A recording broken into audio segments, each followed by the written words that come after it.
semua membaca bahwa perspektifnya selama ini akan bertahap dan selesai di Oktober 2025. Namun kemudian katanya ada rapat di Komisi 2 yang meminta agar pengangkatan itu quote and quote ditunda untuk CPNS diangkat di 1 Oktober 2025 dan P3K diangkat di 1 Maret 2026. Ini hasil kesimpulan rapat 5 Maret. Lalu kemudian berdasarkan kesimpulan rapat ini keluarlah surat dari Menpan RB bahwa menetapkan yaitu tadi yang harusnya sudah dilakukan pengangkatan bertahap tapi dengan alasan diminta oleh Komisi 2 mengeluarkan surat bahwa CPNS diangkatnya itu serentak di 1 Oktober 2026 dan untuk 2025 dan P3K di 1 Maret 2026. Menurut saya pribadi secara politik legislasi nih, bukan perspektif asal ngomong. Udah ada aturannya, masa perlu kita bacain? Ya, semua tuh harus ada landasan hukumnya. Kita berhenti perdebatan apakah ini Komisi 2 sudah menyatakan mereka tidak meminta, bahkan harus cepat diselesaikan begitu. Tapi kita tidak mau masuk ke perdebatan itu, kita masuk dasar hukumnya Undang-Undang Nomor 20 Tahun 2023 tentang ASN, kemudian Peraturan Pemerintah 11 Tahun 2017, kemudian Peraturan Pemerintah Nomor 49 Tahun 2018, dan kemudian nanti ada surat dari Menteri Menpan RB begitu, juga terkait bagaimana tahapan dalam dari mulai perekrutan, seleksi sampai pengangkatan begitu. Ini berdasarkan Peraturan Menpan RB Nomor 6 Tahun 2024 tentang pengadaan pegawai aparatur sipil negara. Silahkan dibaca bab 4-nya, di situ lengkap bahwa kemudian BKN mengatakan iya mereka memang nanti harus dididik dulu, dilatih dulu untuk menyesuaikan infonya ya, yang saya baca di berita bahwa mereka ini nggak bisa langsung diangkat karena perlu ada penyesuaian dengan tempat kerja yang baru. Susah ngomongnya ya. Tempat kerja baru yang mana? Ya itu juga harus dikualifikasi dong. Nggak semuanya mereka ini kerja di tempat baru atau masuk dunia kerja yang baru dari sebelumnya. Contoh misalnya bidan, saya balik lagi bidan yang sudah lulus di 2023. Nah, apalagi yang mau diajarin sama mereka? Cara ngeden, melahirkan gitu kan. Itu nggak usah Pak.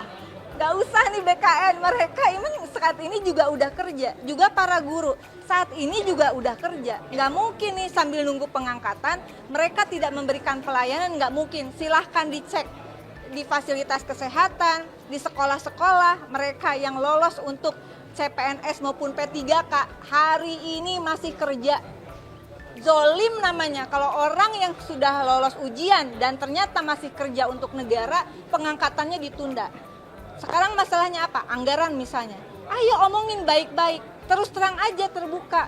Anggarannya ada enggak? Mana yang ditanggung pusat, mana yang ditanggung daerah. Kalau daerah memang sanggup dan mereka adalah tenaga kerja fungsional yang sangat dibutuhkan di daerah, ya angkat, nggak ada alasan kayak gitu. Nah, saya khawatir jangan sampai ya BKN, kemudian ini jadi ada retret untuk CASN. Ada beberapa persoalan. Pertama, mereka ini sekarang saya kerja tadi ya, yang kerja di perusahaan swasta yang gajinya cukup minimal UMR, oke lah, ya nanti dibahas dulu. Tapi yang penting ini adalah mereka yang sudah bekerja di fasilitas kesehatan, di sekolah-sekolah dengan gaji yang sangat minim. Sakit hati kalau dengar gajinya. Sebulan ada yang 250.000 begitu, dan untuk tenaga kesehatan tidak mengenal hari libur dan dibayarnya itu bisa per 6 bulan, per 3 bulan karena memang tidak ada alokasi anggaran. Kalau mereka harus nunggu nih tenaga kesehatan dan pendidikan sampai bulan Oktober bulan Maret 2026 untuk jadi P3K, tega apa kita? Ini urusannya udah tega nggak tega deh gitu ya. Kalau nggak mau pakai dasar hukum, Anda punya perasaan nggak sih ambil keputusan?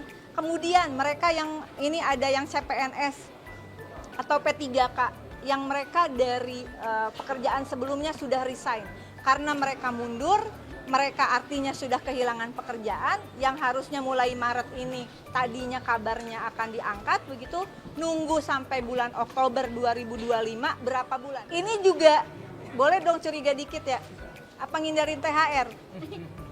THR sama gaji 13, udah deh kagak usah digaji THR sama 13 ya, nggak apa-apa ya. Kalian nggak apa-apa ya, jangan dulu lah, nggak usah, emang kerjanya juga belum setahun. Tapi angkat aja, mereka minimal punya kepastian kerja, punya gaji, apalagi bagi mereka yang harus bayar penalti ke tempat kerja sebelumnya. Mau bayar pakai apa? Sesuai dengan aturan hukum, nggak ada tuh serentak. Ya kalau memang tadi ada anggaran yang cukup, ya angkat gitu, nggak usah dengan beralasan harus quote and quote pelatihan kayak retret gitu. Mau retret di mana lagi? Mau dibawa ke sono semua tuh. Secara garis besar, kalau boleh dikatakan inilah contoh kebijakan yang tidak matang, ya fluktuatif gitu ya, nggak konsisten. Padahal aturan hukum sudah ada. Ini contoh bagaimana aturan hukum juga penting ditegakkan di dalam formasi untuk pegawai negara gitu. Ya, secara garis besar itu. Bahwa kemudian ada persoalan nggak ada duit dan sebagainya itu hal lain.